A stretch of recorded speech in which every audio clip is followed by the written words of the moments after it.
they want to establish more. This is nothing but invasion.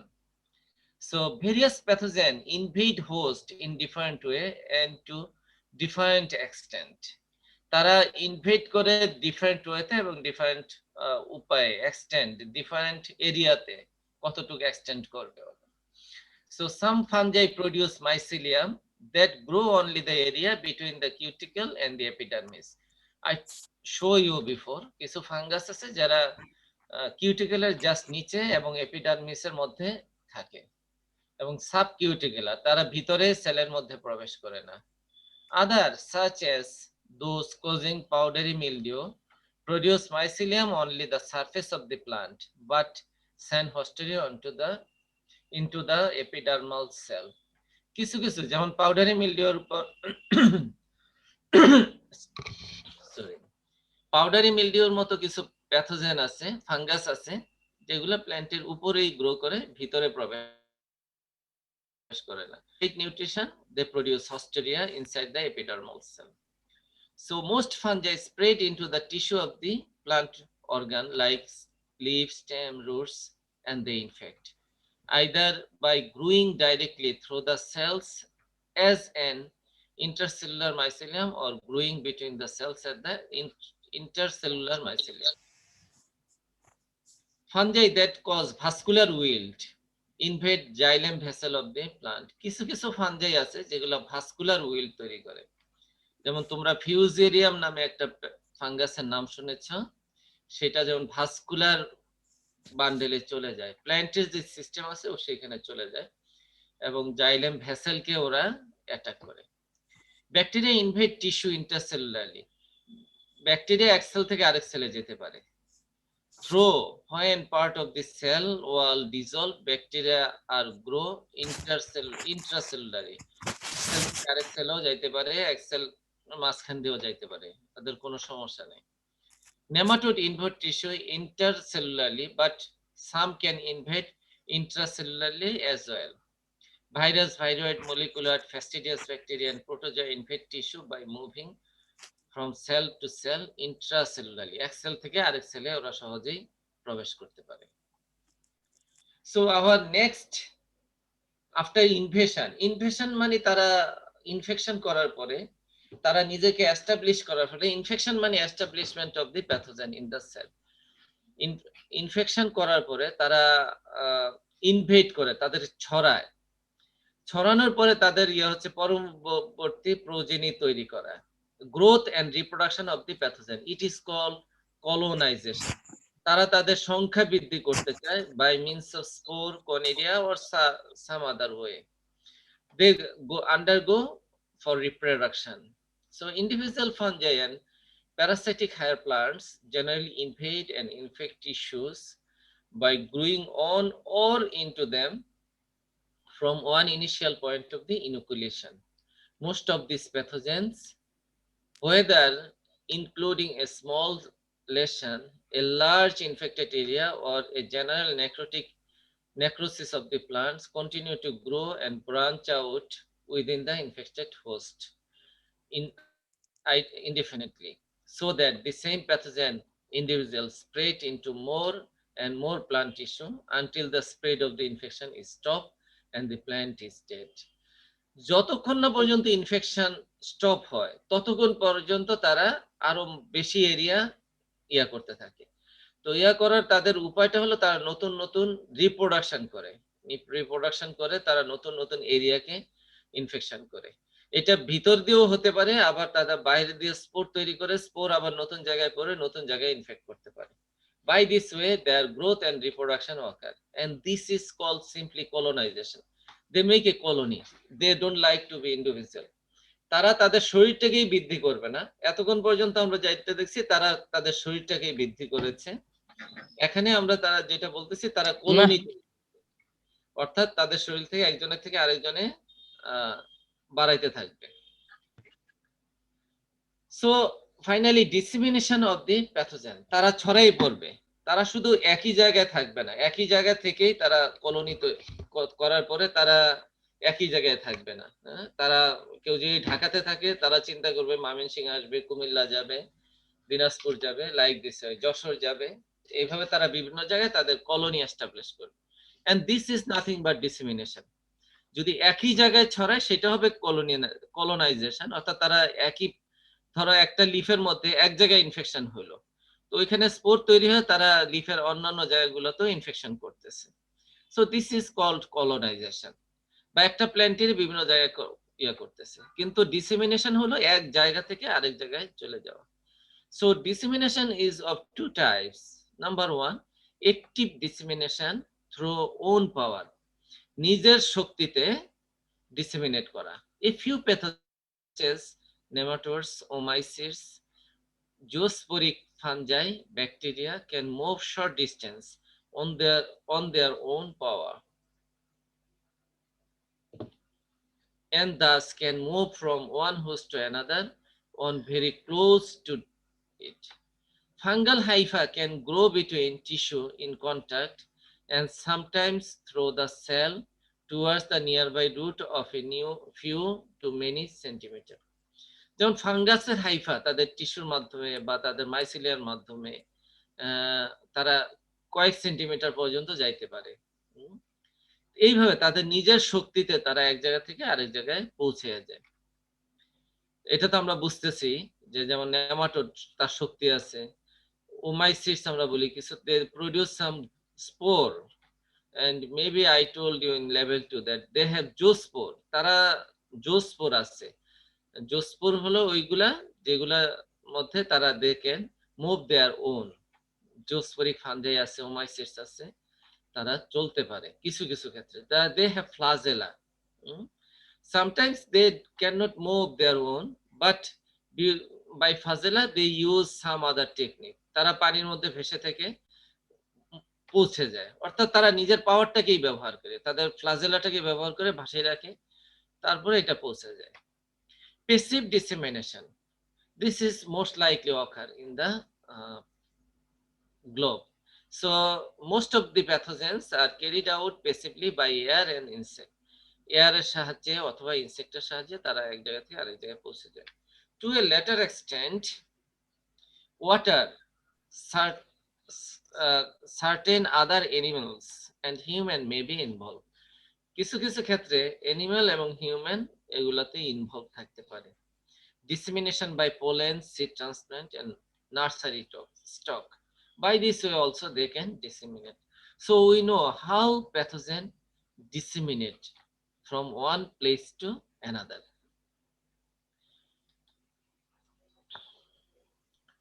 So means of dissemination of fungi and bacteria. Bacteria এবং fungi কিভাবে disseminate করে? I told you that they can disseminate by wind.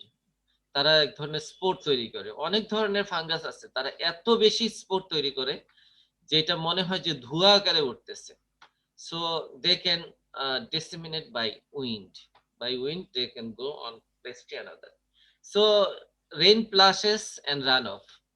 যেমন দেখো একটা infected area আছে, ওইখানে প্রচুর spore তৈরি হয়ে আছে। সো এখানে যদি বৃষ্টির ফোঁটা পড়ে, তো rain splashes and run off, এই বৃষ্টির ফোঁটাগুলো গোড়ায় গোড়ায় চলে যায়। So by this way also pathogen can disseminate. Wind blown rain, বৃষ্টি যদি খুব বেশি আসে, বৃষ্টি বেশি আসলে দেখো এগুলা বৃষ্টির ঝাপটায়, যেটা বলে উইন্ড ব্লোন রেইন মানে হচ্ছে ঝাপটা বৃষ্টি, কি বলে এইরকমই হয়তো কিছু একটা বলে, বুঝে নিবা তোমরা। অর্থাৎ বৃষ্টির পানির যে তেজ থাকে বা পাওয়ার থাকে, by which they also can move to one place to another. An insect, they are we usually call them vectors. So insect vector or insect can disseminate the pathogen. So irrigation or flooding, so you can see that one. Contaminated seed, this is another way to contaminate or disseminate. তোমরা জানো একটা উদাহরণ হলো বাংলাদেশের wheat blast. এটা বিজ্ঞানীরা ধারণা করতেছেন এবং বিজ্ঞানীরা বলছেন যে হুইট ব্লাস্টের আদি নিবাস হলো ব্রাজিলে। তো ব্রাজিল থেকে by wind, by air plus, by কোনোটাতেই আসে না, ইনসেক্টও আসে নাই। একটাই ওয়ে, সেটা হলো seed. Either people import them or anyhow, এটা পিপল নিয়ে আসছে অথবা যে কোনো উপায়ে এই সিডটা চলে আসছে। ধারণা করা হয় বাংলাদেশে 2016 সনে আমাদের এক মিনিস্টার ছিলেন, যাই হোক আমি ওইগুলো বলতেছি না, পলিটিক্যাল ব্যাপার। ওই সময় কিছু পচা গম আমদানি করা হয়েছিল এবং এটা নিয়ে প্রচুর লেখালেখি হয়েছে এবং পচা গম কৃষককে দেওয়া হয়েছে। কৃষক হয়তো কিছু খাওয়ার চেষ্টা করছে, কিছু লাগাইছে, ওইভাবে এই প্যাথোজেনটা চলে আসছে। কারণ এই প্যাথোজেনটার আদি নিবাস হলো হুইট ব্লাস্টের যে প্যাথোজেন ম্যাগনাপোর্থিয়া অরাইজি, এটার আদি নিবাস হলো ব্রাজিলে। সো ব্রাজিল থেকে এটা চলে আসছে। ইনফেক্টেড ট্রান্সপ্ল্যান্ট, যদি একটা ধরো একটা প্ল্যান্ট ইনফেক্টেড আছে, চারা ইনফেক্টেড, যেমন ভাইরাস ইনফেক্টেড একটা চারা হইলো, তুমি যদি ফিল্ডে ট্রান্সফার করো, it will transport the disease also. Animal, specially rat, তোমরা দেখবা যে কৃষকের জমিতে র্যাট থাকে, ইঁদুর থাকে, তারা কিন্তু ইয়া করে। এছাড়া অন্য এনিম্যাল হতে পারে, যে কোনো অ্যানিমাল হতে পারে। একটা গাছের প্ল্যান্টের কাছ থেকে, ইনফেক্টেড প্ল্যান্টের কাছ থেকে গেল, যাওয়ার পরে এটা গিয়ে আবার একটা ভার্জিন প্লান্টে গিয়া এটা ঘষা খাইলো বা গায়ে লাগলো। So it will transfer or disseminate the fungus or bacteria. Human work, মানুষ কাজ করে, মানুষের বুটের সাহায্যে হইতে পারে। এটা তো আসলে বিদেশি একটা পিকচার, আসলে বাংলাদেশে মানুষের শরীরটাই দেখানো দরকার ছিল, অথবা পা দেখাইলেই হইতো, যে মানুষ তো খালি পায়ে কাজ করে, বা বডির যে কাপড় লাগে, হাত লাগে, কাঁচি লাগে, খুন্তি লাগে, এগুলোর মাধ্যমে দেখেন। ট্রাক্টরস এন্ড প্লাউস, একটা জমিতে চাষাবাদ করার সময় এক জায়গা থেকে আরেক জায়গায়, একটা জমিতে যদি প্রচুর ফাঙ্গাস বা ব্যাকটেরিয়া থাকে, সো এটাতে চাষ করলো, করে পাশের জমিতে গেল, so he can also transmit or disseminate the fungus or bacteria. Pruning share, কিছু কিছু ক্ষেত্রে শ্রাবসের ক্ষেত্রে আমরা যখন প্রুনিং করি, ইনফেক্টেড প্ল্যান্টে করে যদি আমরা ভালো প্ল্যান্টে করি, তাহলে এটা হয়ে যাবে। ছুরির ক্ষেত্রেও একই অবস্থা। So you understand the means of dissemination of fungi and bacteria. So this is the last event. Chain of event-এর শেষ ইভেন্ট হলো over wintering or over summering of pathogen. So sometimes we can tell them over seasoning, over wintering or over summering of the pathogen. This is a popular term. Over winter, winter কিভাবে pass করবে, winter কিভাবে pass করবে, আসলে এই টার্মটা আসছে Europe America থেকে। Over wintering, ওই দেশগুলোতে উইন্টারে কোনো ফসল হয় না, কারণ এত ঠান্ডা পড়ে যে উইন্টারে কোনো ফসল হয় না, উইন্টারে ফসলও হয় না, এবং এই যা জমিগুলা তুষারে ঢাকা থাকে। ওরা সাধারণত একটা বা দুইটা ফসল করে, কিন্তু সামারে। সো ইন দ্যাট কেস, ওভারে যেহেতু ফসল হয় না, ওভার উইন্টারের সময়, সো উইন্টার তারা কিভাবে পাস করবে, প্যাথোজেন পাস করবে কিভাবে, প্যাথোজেনের তো খাবার দরকার উইন্টারে। So they also some mechanism, তারাও তো বেঁচে থাকতে হবে। So this is called over wintering. বাংলাদেশের ক্ষেত্রে এটা বলতে পারো ওভার উইন্টারিং, ওভার সামারিং। সামারটা কিভাবে পাস করবে, সামারে যদি কোনো ফসল না হয়, অর্থাৎ অফ সিজনে যেগুলা রবি ফসল হয়, রবি ফসল হয়, রবি ফসলের যে প্যাথোজেন গুলা আছে, খরিফে তো এগুলা তার ইয়া পাবে না। যেমন মাঠ ফসলে তারা শুধু রাইস পাচ্ছে, কিন্তু তারা তো তাদের সবজি পাচ্ছে না, বা রবি ফসলগুলা রেইনি সিজনে পাচ্ছে না। So how they pass their body, so this event is called overwintering or over summering based on the area or location, location অনুযায়ী অথবা এরিয়া অনুযায়ী এটা ওভার উইন্টারিং বা ওভার সামারিং আমরা বলে থাকি। Pathogen that infect perennial plants can survive in winter and summer or both. যেগুলো perineal plant থাকে সেগুলোর ক্ষেত্রে তো কোনো সমস্যাই নাই, এটা বহু বর্ষজীবী উদ্ভিদ, অতএব এটার মধ্যে প্যাথোজেন সহজেই বাস করতে পারে, সেটার মধ্যে প্যাথোজেন বাস করতে পারে। Annual plant die at the end of the growing season. যেগুলা এক বর্ষজীবী উদ্ভিদ, তারা মরে যায় গ্রোয়িং সিজনের শেষে। So as do the leaves and fruits of the deciduous perennial plant and even the stem of some perennial plants. So এগুলা তাদের লিভস এবং ফ্রুটকে, ডেসিডুয়াল পেরিনিয়াল প্লান্ট এবং stem of the perennial plant এগুলা ফেলে দেয়, ফলে এগুলার মধ্যে অনেক সময় এরা বেঁচে থাকে। ফ্রুটস এবং লিভস মাটিতে পড়ে থেকে ওইগুলোর মধ্যেই অর্গানিক ম্যাটার হয়ে এগুলা ওইগুলা খেয়ে থাকে, খেয়ে বেঁচে থাকে। On perennial plant fungi over winter as mycelium as disease tissue. Perennial প্ল্যান্টের ক্ষেত্রে ফাঞ্জাই মাইসিলিয়াম হিসেবেই বেঁচে থাকতে পারে, যেমন canker as a spore or near the infected surface of the plant or on the bud scale. Fungi affecting leaves or fruit of deciduous trees, যেই পাতা পড়ে যায় এমন ডেসিডুয়াস বলি আমরা, এই ধরনের প্ল্যান্টের ক্ষেত্রে ফাঞ্জাই পাতা এবং ফলকে অ্যাটাক করে। Usually over winter as the mycelium of the spore on fallen and infected leaves or fruit on the bud scale. এরা সাধারণত পাতা পড়ে গেল যে পড়ে যাওয়া পাতার মধ্যে থেকে যায় স্পোর গুলা, অথবা ইনফেক্টেড লিভসে থাকে, বা কোনো যদি বার্ড স্কেল এমন যদি হয় কচি বার্ডের মধ্যে ওরা ইনফেক্ট করে ওইভাবেই রয়ে যায়। Fungi affecting the annual plants usually survive the winter or summer as mycelium in the infected plant debris, as spore, resting spore. আমি তোমাদের লেভেল 2 পড়ানোর সময় বলছি রেস্টিং পোর, তারা রেস্ট নেয় একটা লম্বা সময়, এই ধরনের স্পোর। সব স্পোর কিন্তু বেঁচে থাকে না, যেমন কিছু কিছু স্পোর আছে, chlamydospore, I told you, pycnidia, acervulus, and some sexual spore like Clastothecium. This type of spore, Esciospore, this type of spore can survive. So these are called resting spore. And the Sclerotia. Sclerotia কিন্তু spore না, এটা হলো একটা hard মাস, মাইসিলিয়া গুলো একত্রিত হয়ে একটা শক্ত মাস তৈরি করে, যেটাকে আমরা স্ক্লেরোসিয়া বলি। আমি এগুলো পড়াইছি তোমাদের লেভেল 2 তে, in infected plant debris or in the soil, and as mycelium, spore or sclerotia in or on the seed. এগুলা থাকতে পারে সিডের বাহিরে, উপরে এবং ইনসাইডে, and other propagating organs such as tuber.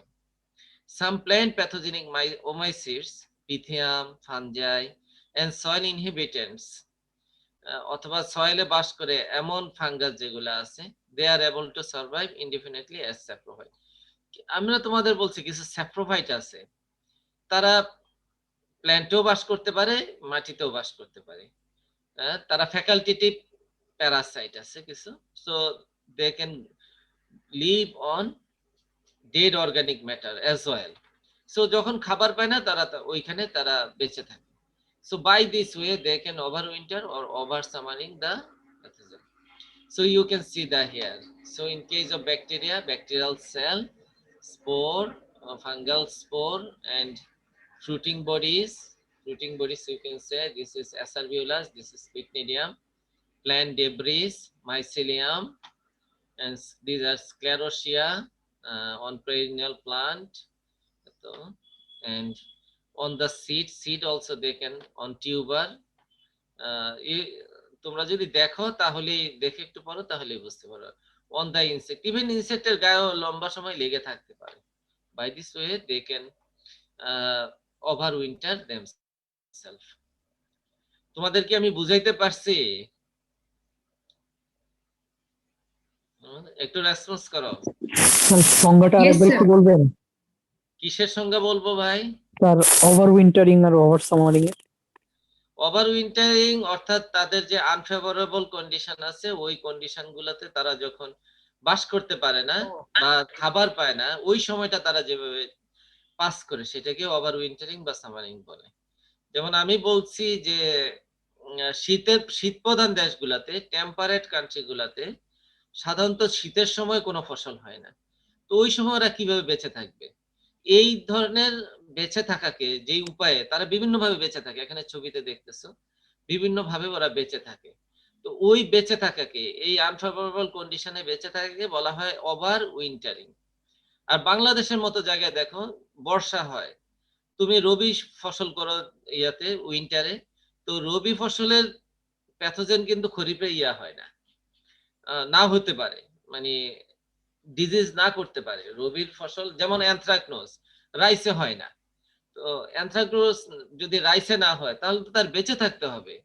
আর যদি পানি আসে তাহলে তো সে বেঁচে থাকবে না, তাহলে তার বেঁচে থাকার উপায় কি? তো তারা এমন অনেক কিছু তৈরি করে রাখে, তারা পিকনিডিয়া তৈরি করে বা কোনোভাবে বেঁচে থাকে, পানির মধ্যেও বেঁচে থাকতে পারে। বেঁচে থেকে তারা পরবর্তী সিজনে আবার যখন হয়, শীত আসে, তখন তারা গ্রো করে বাংলাদেশের ক্ষেত্রে। সো এটাকে বলা হয় ওভার সামারিং। এই হলো ওভার উইন্টারিং, ওভার সামারিং। তোমাদের আর কোনো প্রশ্ন আছে কিনা? না থাকলে আমি পরের টপিকসে যাব। স্যার, ওই আজকের ক্লাসের ইনভেশন আর গত ক্লাসে যে পেনিট্রেশন পড়েছিলাম দুটার পার্থক্য ধরতে পারছি না। কোনো তোমাদের কেউ কি আছো এটার পার্থক্য বলতে পারবে?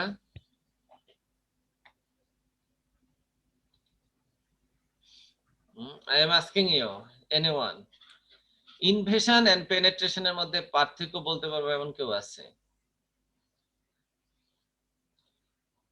এই কি ব্যাপার, তোমরা কি কেউ শোনো নাই নাকি?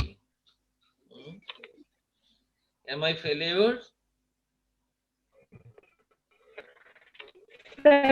পেনিট্রেশন হচ্ছে যে প্যাথোজেনটা, এটার গ্রোথ এখনো সেখানে শুরু হয়নি। আর ইনভেশনটা হচ্ছে যে প্যাথোজেনটা ধীরে ধীরে হচ্ছে যে মানে ইনফেকশনের পর এটা হচ্ছে যে নিজের বিস্তারটাকে আরো বৃদ্ধি করবে, ইয়েস, মানে ধীরে ধীরে ইয়েস। গ্রোথটা বাড়বে। তো পেনিট্রেশনের পরের ধাপ হচ্ছে ইনফেকশন। পেনিট্রেশন জাস্ট ভিতরে প্রবেশ করা সেলের। ইনফেকশন হলো দে ক্যান এস্টাবলিশ দেমসেলফ, আগে তার নিজেকেই নিজে বাড়াবে। তারপরে ইনভেশন, ইনভেশন হলো তাকে ছড়াবে, তাকে আরো বাড়ায় দিবে। সেটাকে বলা হয় ইনভেশন। আমি কি বুঝাইতে পারছি? ইনফেকশন হলো এস্টাবলিশ, তাকে আগে নিজে এস্টাবলিশ করতে হবে, সে ইয়ার বিরুদ্ধে যুদ্ধ করে ওইখানে টিকে থাকবে প্রথমে। এটা হলো ইনভেশন। এই টিকে থাকার জন্য যদি তাকে যতটুকু বাড়াইতে হয় সেটা বাড়াবে। এখন সে টিকে গেছে, অতএব তার ইনফেকশন শেষ, এখন সে নতুন নতুন ইনফেকশন করবে। নতুন নতুন ইনফেকশন করবে এবং নতুন নতুন তার পরিধি বাড়াবে, সেটাই হলো ইনভেশন। আর কিছু? আর কিছু স্যার, বলতে থাকো। স্যার, স্যার ওভার উইন্টারিংটা আরেকবার বলা যাবে? আমার নেটওয়ার্কটা আনস্টেবল হয়ে গিয়েছিল, আমি শুনতে পাইনি। ওভার উইন্টারিং বলা যাবে, তোমাদের রেকর্ডেডও তো আছে, ওইটা দেখবা। না তো রেকর্ড করে লাভ কি? বুঝি না, বলতে পারছি? বুঝতে জি পারছি। স্যার। যেহেতু রেকর্ড হচ্ছে, তোমরা রেকর্ড করে কি লাভ হইলো? তোমরা একবার পড়লে তো, মানে একটু রেকর্ডটা শুনলে তোমাদের জন্যই লাভ। হ্যাঁ, যদিও আমার ভয়েস এত সুন্দর না, কিন্তু তোমরা রেকর্ডটা শুনলে তোমাদেরই লাভ। আর তোমাদের মাঝেই আমি দিয়ে দিচ্ছি, অতএব এটা আমার জন্য না। ইভেন কেউ ইউটিউবে লোড করে দিয়ে দিতে পারো, যাতে করে সবাই ওইখান থেকেও ডাউনলোড করতে পারে, হটেবার বা দেখতে পারে যখন খুশি। হুম। আচ্ছা, এনিওয়ে আমি বলতেছি, ওভার উইন্টারিং হলো উইন্টার সিজনকে পাস করা। অর্থাৎ উইন্টার সিজনটা সে কিভাবে পাস করবে। উইন্টার সিজন তার আসল গ্রোথ সিজন না। যেমন অনেক প্যাথোজেন আছে যেটা শীতে হয়, অতএব সে সামারে গ্রো করতে পারে না। যেমন বাংলাদেশে রাইস ফিল্ডের কথা বলি, আমাদের দেশের মানুষ প্রচুর ফসল ফলায় উইন্টারে রাইস ফিল্ডে। যেমন অ্যানথ্রাকনোজের কথা আমি বলেছি, অ্যানথ্রাকনোজ কিন্তু রাইসে হয় না। তাহলে পানি আসবে, রাইস ক্রপ করবে, তাহলে লম্বা সময় অ্যানথ্রাকনোজটা কিভাবে বেঁচে থাকবে? সো এটা হচ্ছে রাইসটা যেহেতু সামারে করে, অতএব সামারটা যেভাবে সে পাস করবে সেটাকে বলে ওভার সামারিং। আর শীত প্রধান দেশে সাধারণত উইন্টারটা তারা পাস করা কঠিন হয়ে যায়, অতএব উইন্টারটা যেভাবে পাস করার যে মেকানিজম তাকে বলা হয় over wintering. Is it clear to everybody?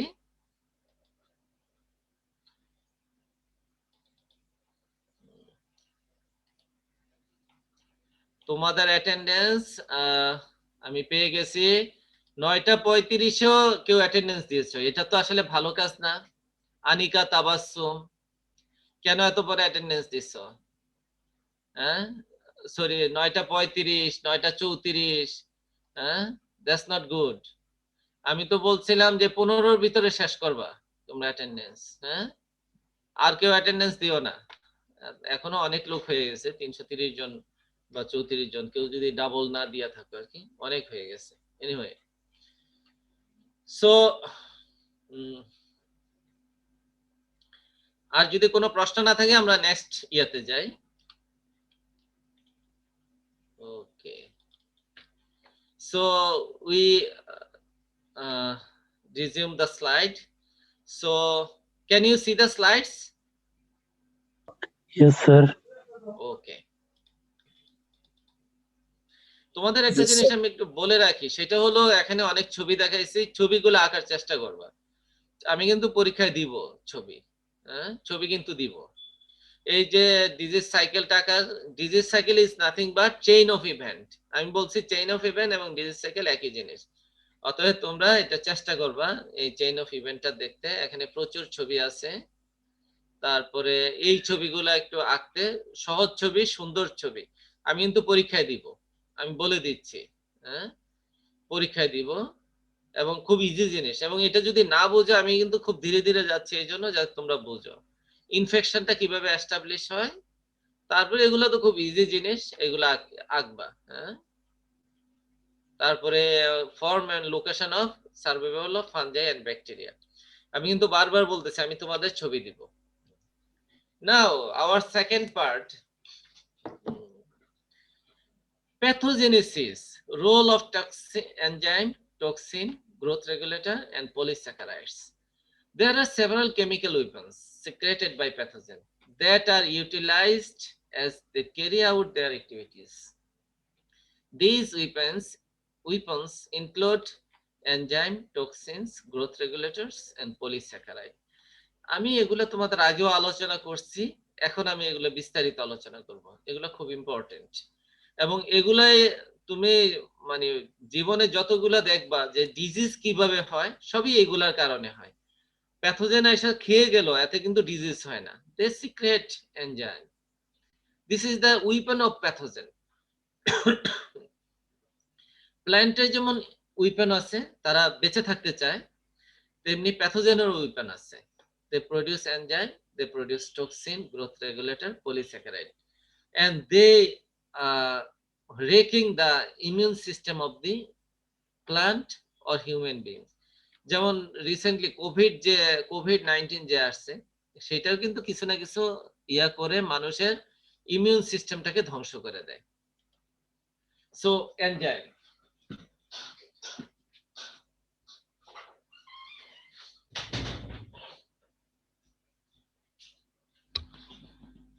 so you know enzyme, different enzyme like cutinase, cellulase, pectinase, lignase are often secreted by the pathogenic organism. What are the enzyme? Cutinase, cellulase, pectinase, lignase, like this way secrete the pathogenic by the pathogenic organism. Fungi, nematode, and bacteria are all known to produce one or more of the above enzyme in specific pathogen-host combination.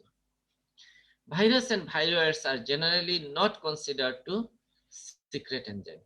Virus এবং viroid এগুলা enzyme তৈরি করে না, but others may produce enzyme. So cutinase, what is the role of cutinase? Cutinase degrade the cutin of the cuticle layers, pre-softening the tissue for mechanical penetration or as first step in tissue degradation. So তারা যেটা করে টিস্যুকে soft করে দেয়।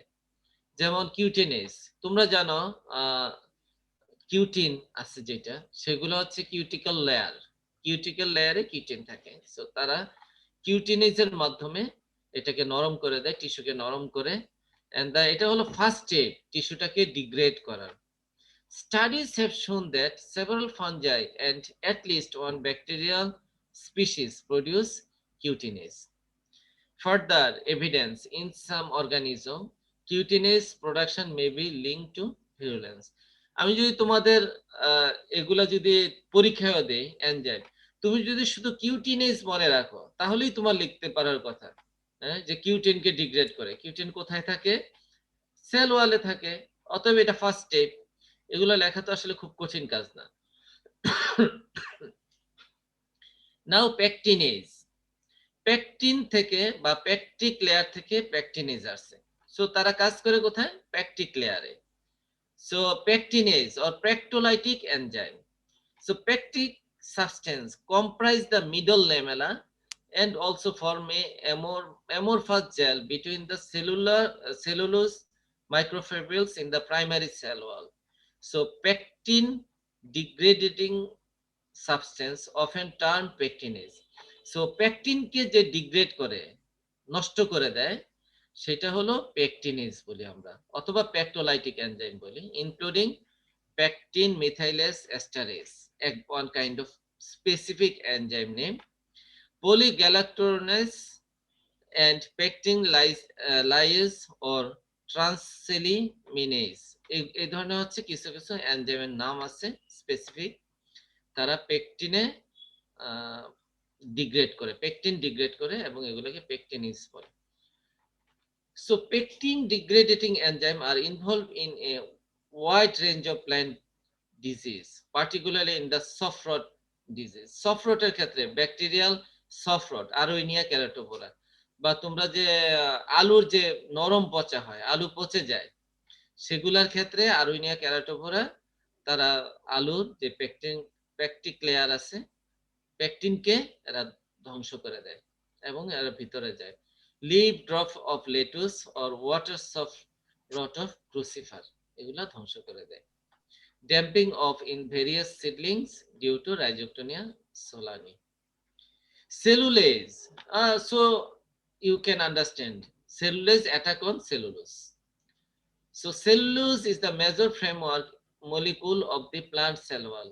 Cellulose have shown to produce many pathogenic, cellulases have been shown to produce by many pathogenic fungi, bacteria, nematode. তারা এই cellulase তৈরি করে। সেলুলেজের কাজ হলো সেলুলেজকে নষ্ট করা, ডিগ্রেড করা। So cellulitic enzyme play a role in the softening and disintegrating of cell walls. Hemicellulose. Hemicellulose এবং সেলুলোজের মধ্যে খুব যে বেশি পার্থক্য আছে এটা না, আগে এটা পার্থক্য করতো না, রিসেন্টলি করে। হেমিসেলুলোজ আর complex polysaccharide polymers that leak in the end of the pectic compound to cellulose microfibrils. The mechanism by which they participate in the cell wall breakdown is not clear, nor is it known how they contribute to pathogenesis. Even হেমিসেলুলোজটা কিভাবে প্যাথোজেনেসিসে contribute করে, এগুলোর অনেক research দরকার এখন। তোমরা বড় হও, বিদেশে যাও, গিয়ে গিয়ে রিসার্চ করবা। Lignin. So here lignin is the ultimate products or the site of infection. Lignin is a polypropanoid which is found in the middle lamella and secondary cell wall of the plants. More than anything else, lignin conferred the tough woody nature of woody tissue. Lignin যেহেতু tough থাকে, শক্ত থাকে, মানে যে টিস্যুগুলো woody নেচারে হয় সেগুলোতে attack করে। Most lignin degradation is by basidiomycetes known as white or rot fungi. These fungi produce ligninase that enable to fungi to utilize lignin. এই ব্যাপারে তোমাদের আর কোনো প্রশ্ন আছে কিনা? আমরা বললাম যে এনজাইম কিভাবে কাজ করে। এনজাইম আসলে অনেক ধরনের, এরা বিভিন্ন কিউটেনেজ, পেকটিনেজ, তারপরে সেলুলেজ, হেমিসেলুলেজ, লিগনিনেজ, এরা কাজ করে এবং এদের সাইট অফ ইনফেকশন যে যেটার উপর কাজ করে, এগুলো হচ্ছে প্যাথোজেনের উইপন। প্যাথোজেন এগুলা ব্যবহার করে। This are not plant weapon. Pathogen এগুলা ব্যবহার করে প্ল্যান্টের মধ্যে প্রবেশে তাকে উপযোগী করে। So role of toxin in the plant pathogenesis. Toxin is a compound produced by a microorganism being toxic to plant or animal. Toxin হলো এমন একটা কম্পাউন্ড মাইক্রোঅর্গানিজম যেটা toxic to plant and animal. They secrete by the plant pathogens. Pathogen secrete করে এই কম্পাউন্ডটা, microorganism secrete করে, and being toxic to a plant and animal. এটাই হচ্ছে টক্সিন। আর যদি আমরা প্ল্যান্ট টক্সিন বলি তাহলে এটা প্ল্যান্টের ক্ষতি করবে, আর অ্যানিমাল টক্সিন বলি তাহলে অ্যানিমালের ক্ষতি করবে। So classification of toxins. According to the source of origin, toxins are divided into three broad classes: pathotoxin, phytotoxin, and vivotoxin. তিন ধরনের টক্সিন আছে আমরা বলি। So according to source of origin, toxins are divided into three broad classes: pathotoxins, phytotoxins, and vivotoxins. So what is pathotoxin? Pathotoxin. So it is related to pathogen. Okay. So that's why it is named pathotoxin. So these are the toxins which play a major role in disease production and produce all or most of the symptom characteristic of the disease in susceptible plant. তারা সাধারণত disease production করে এবং produce all of the symptom characteristic the disease of the susceptible plant. Susceptible প্ল্যান্টে তারা ডিজিজটা করে থাকে। Most of this toxin are produced by pathogen during pathogenesis. এরা এই প্যাথোটক্সিন প্যাথোজেন ডাইরেক্টলি সিক্রেট করে, that's why it is pathotoxin. আমি বুঝাইতে পারছি কিনা তোমাদের? আমরা যখন আরো অন্য টক্সিন গুলা পড়বো তখন ওইটা বুঝতে পারবো যে ওইগুলা কিভাবে সিক্রেট করে। ফর এক্সাম্পল ভিক্টোরিন, ককলিওবোলাস ভিক্টোরিয়া একটা প্যাথোজেন আছে, বা হেলমিনথোস্পোরিয়াম ভিক্টোরিয়া, যেটা আমরা বাইপোলারিস বলি রিসেন্টলি, ফর হুইটের ক্ষেত্রে আমরা বাইপোলারিস বলি। তারা এই ককলিওবোলাস ভিক্টোরিয়া একটা তৈরি করে, সেটাকে বলা ভিক্টোরিন, একটা টক্সিন তৈরি করে। এটা প্যাথোজেন নিজেই করে, এটা এমন না যে প্ল্যান্ট এবং প্যাথোজেনের যৌথভাবে এটা তৈরি করে, এমন না। এটা প্যাথোজেন নিজেই করে, সরাসরি করে, এই জন্য এটাকে প্যাথোটক্সিন বলা হয়। The causal agent of bacterial blight of oats, and this is the host specific toxin. এটা সব হোস্টে এই টক্সিনটা কাজ করে না, সো এটা স্পেসিফিক টক্সিন। আমার হাতে আরো সময় আছে কিছু, আমরা বিস্তারিত যাওয়ার আগে আমরা একটু পড়ি। So phytotoxin, these are the substance produced in the host plant due to the host pathogen interaction. এখন হোস্ট এবং প্যাথোজেন যখন একত্রিত আসে তখন দুইটার ইন্টারেকশনের ফলে যেই টক্সিনটা তৈরি করা হয় তাকে বলা হয় ফাইটোটক্সিন। অর্থাৎ ফাইটো মানে প্লান্ট, এটা প্ল্যান্টের মধ্যে আসে, এটা শুধু প্যাথোজেন সিক্রেট করে এমন না, দুইটা যখন একত্রিত হয়, একত্রিত হওয়ার পরে যে টক্সিনটা তৈরি হয় তাকে বলা হয় ফাইটোটক্সিন। So these are the substance produced in the host plant due to the host pathogen interaction for which a causal role in disease is merely suspected rather than established. These are the products of parasites which induce few or none of the symptom caused by the living organism. এই pathogen বা Parasite তারা নিজেরা তেমন কোনো symptom তৈরি করে না, মানে প্যাথোজেন বাস করলেই এটা সিমটম তৈরি হয় না, যেহেতু তারা নিজেরা তৈরি করে না, কিন্তু তারা যখন ইন্টারেকশন করে তখন এই ডিজিজটা এই সিমটম ডেভেলপ করে।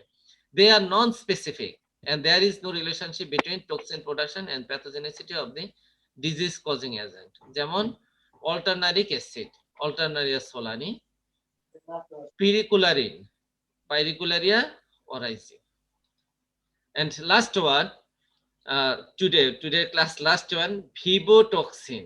These are the substance produced in the infected host by the pathogen and or its host which function in the production of the disease but is not itself in the initial inciting agent of the disease. So what I am said here, so these are the substance within the infected host. Infected হোস্টের মধ্যে তৈরি হয় by the pathogen or in the host. এটা হোস্টের থেকেও তৈরি হতে পারে, প্যাথোজেনের তৈরি করতে পারে, which function in the production of disease. এবং এই কথা বলতেছে কেন?